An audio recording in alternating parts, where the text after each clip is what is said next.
Hello, trading is closed on February 7th, 2019. As I've said before, till the middle of next week, I won't have much time to look at the market. My last call said that the pattern was negative, and unless we took out these highs early, lower prices should print. We also said if a strong move started, it should have followed through. Well, all that worked, and we got to cross three of our targets off the list. We still have some lower ones, which we think will be coming up. During the day, MEJT said this rally was false and wouldn't stick. It retraced, said this drop would retrace, and that happened too, and there's nothing it's telling us about tomorrow's action.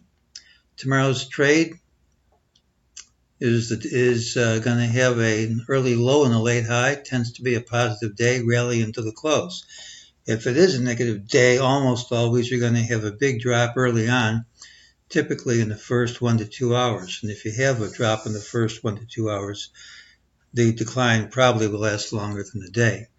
Now, we've been trying to pick the end of this up move. We've had a number of plausible targets, and this last one we had seems to be the one that's going to work.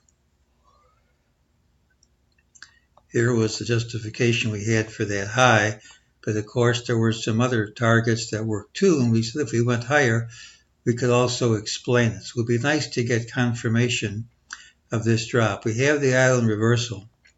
It would have been more convincing if we didn't have a gap down, lower lows, and then close over all the lows.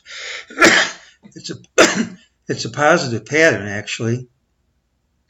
And unless we gap and take these lows out early, higher prices should print. It doesn't mean we have to close higher.